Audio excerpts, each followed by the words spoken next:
Alors, je vais vous lire la charte de l'Étoile civique. Elle honore le courage et le dévouement aux autres en rendant hommage aux actes et aux comportements qui en témoignent, tout en distinguant du plus humble au plus grand ceux qui contribuent à l'enrichissement du patrimoine collectif, à l'amélioration de la vie sociale, au progrès de l'humanité. Elle s'intéresse notamment à ceux dont la vie est toute de labeur, d'abnégation, de sacrifice et qui resteraient confinés dans l'anonymat sans sa recherche vigilante.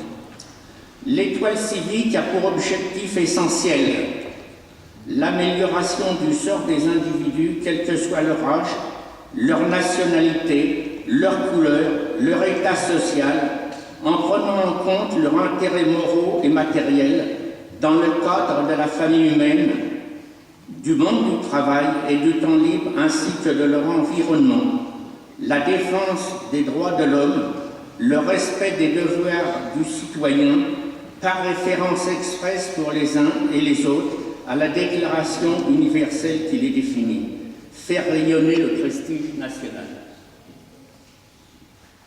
Alors, Monsieur Hugo Martin est un jeune bois colombien qui a eu un parcours scolaire assez exceptionnel, et donc ce n'est pas étonnant qu'il ait fait un aussi beau travail.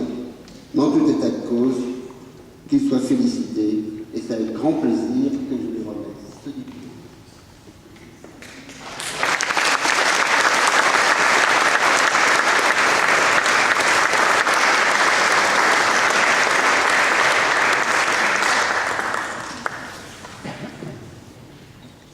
Il vaut mieux remettre ce genre de médaille que les médailles pour des combats et avoir tué un certain nombre de personnes, parce que ça veut dire quand même qu'on arrive à faire subsister la paix en France depuis un certain nombre d'années, et c'est aussi grâce au travail de mémoire.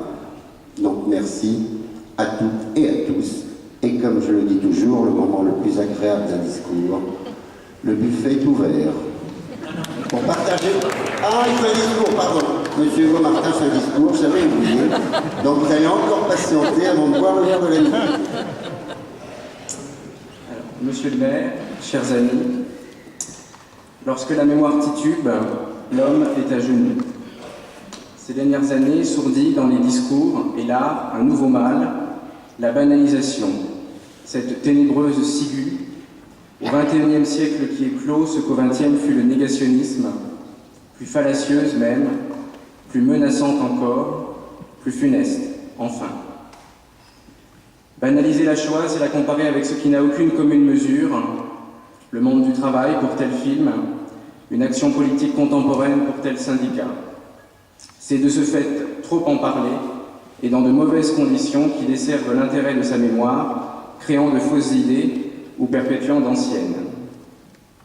Banaliser la Shoah, c'est ainsi parvenir à un immoral et indigne relativisme selon lequel tout se vaudrait. Or, chaque événement de l'histoire est par définition unique, chronologiquement, mais la chronologie suppose un contexte culturel, politique, social unique.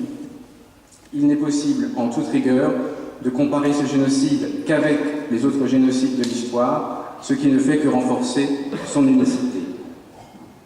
Mais son assimilation à d'autres phénomènes, qu'ils fussent sociaux ou politiques, ne sert qu'un discours dévoyé, malheureusement trop répandu, en rien une mémoire et une histoire propices.